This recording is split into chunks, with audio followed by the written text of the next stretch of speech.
Hey everyone, welcome to this explainer.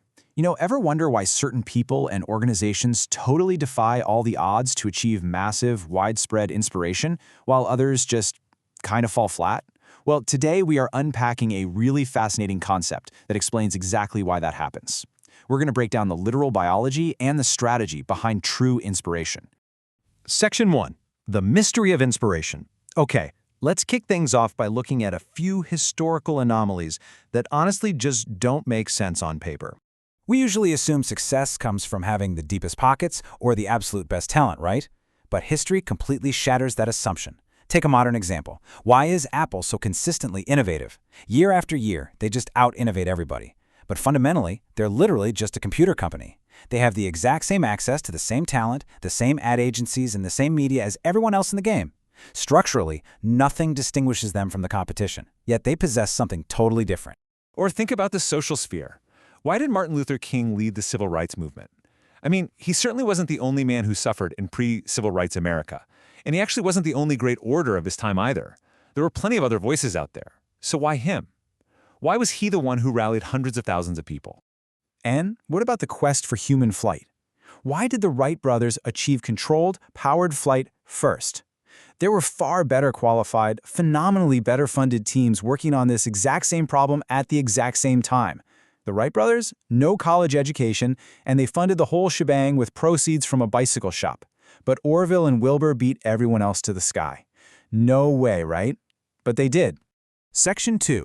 Unlocking the Golden Circle. As it turns out, all of these inspiring leaders communicate in the exact same, completely unconventional way. We can actually understand this pattern through something called the Golden Circle. It's a super simple idea made of 3 concentric layers. The outside ring is the what, the middle is the how, and the dead center is the why. Look, every single person and organization on Earth knows what they do. They can easily describe their product or their daily job. Some know how they do it, their unique value proposition, but very, very few actually know why they do what they do. And just to be absolutely clear, making money is not a why. That's just a result. Your why is your core purpose. It's your belief. It's the reason you get out of bed in the morning, and the reason anyone else should even care. What's really fascinating is that because most organizations don't have a clear why, they naturally communicate from the outside in. They go from the clearest thing, the what, to the absolute fuzziest thing. They state what they do, explain how they're better, and then just expect a behavior, like a purchase or a vote.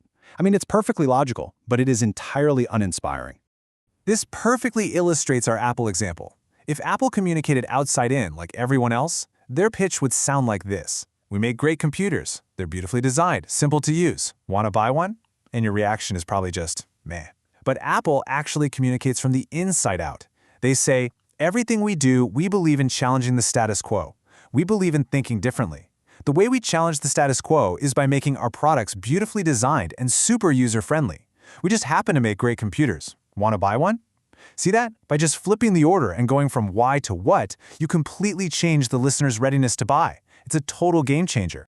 So the absolutely crucial point here is this recurring rule. People don't buy what you do, they buy why you do it. This is exactly why we're totally fine buying a phone or watch from Apple, but we would never buy an MP3 player from a company like Dell, even though Dell makes perfectly fine stuff. The goal isn't to just do business with everybody who needs what you have. The real goal is to do business with people who believe what you believe. We see this profoundly when we compare those early aviation pioneers we talked about. On paper, Samuel Pierpont Langley had the ultimate recipe for success. Given $50,000 by the War Department, a seat at Harvard, the New York Times following his every move. But his why was just getting rich and famous. The Wright brothers, on the other hand, had zero funding and no college degrees, but they were driven by a massive cause. They believed their flying machine would literally change the course of the world. And because of that belief, their team worked with blood, sweat, and tears. The crazy part? The exact moment the Wright brothers took flight, Langley quit. He didn't want to improve the tech. He just wanted to be first. He was pursuing a result, while they were pursuing a belief. Section 3. The biology of belief. Now, what's incredible here is that this communication model isn't just subjective opinion or fancy marketing. It is strictly grounded in human biology. If you look at a cross-section of the human brain from the top down, it matches the golden circle perfectly. The newest part of the brain, the neocortex, corresponds to the what level. It handles all our rational thought, analytical data, and language. But the middle two sections make up our limbic brain, which corresponds to the how and why. The limbic brain is responsible for all our feelings, like trust and loyalty. It controls all human behavior and all decision-making. But here's the wild catch. It has zero capacity for language. So when you communicate from the outside in, people can understand the facts and figures, but it doesn't drive behavior. When you communicate from the inside out, you're talking directly to the part of the brain that controls behavior. Then people use their neocortex to rationalize it after the fact. This is exactly why we say things like, I know what the facts say, but it just doesn't feel right. Your decision-making brain literally doesn't have the words to explain itself. Section 4. The diffusion of innovation. Because understanding the brain is really only half the battle. The other half is understanding the crowd. The law of diffusion of innovation breaks our entire population down into a bell curve. You've got the first 2.5% who are innovators. The next 13.5% are early adopters.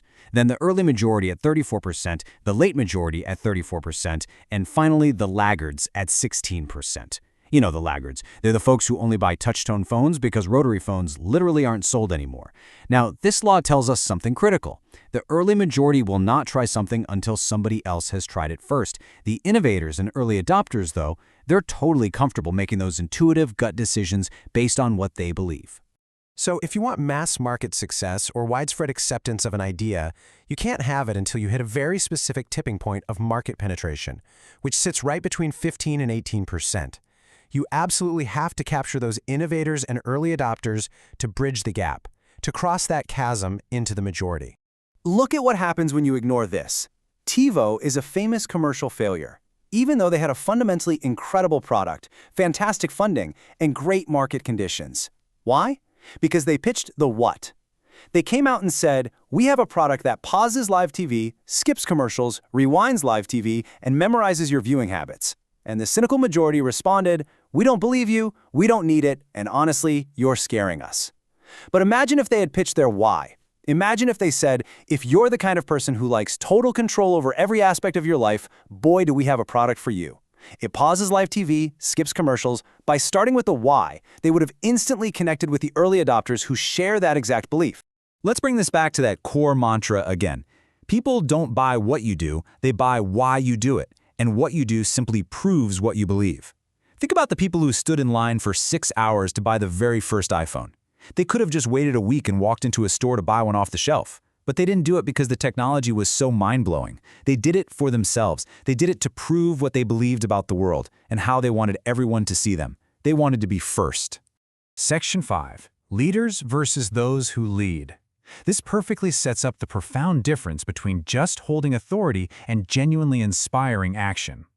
Think back to the summer of 1963.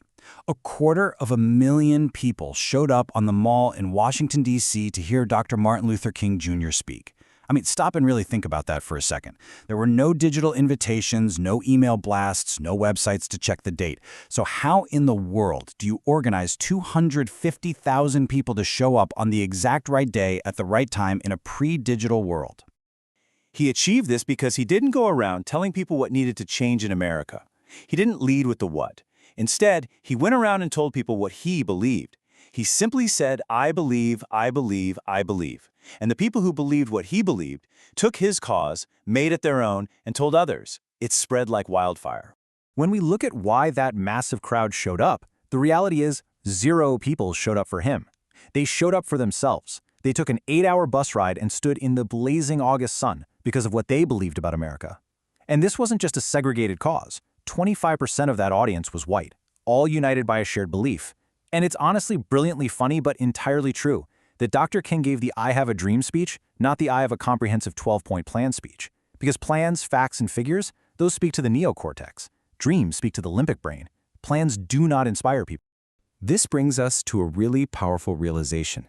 There are leaders, and then there are those who lead. Leaders might hold a position of power or authority over us, but those who lead actually inspire us. Whether they're organizations or individuals, we follow those who lead not because we're forced to, but because we want to. We follow them not for their benefit, but for our own.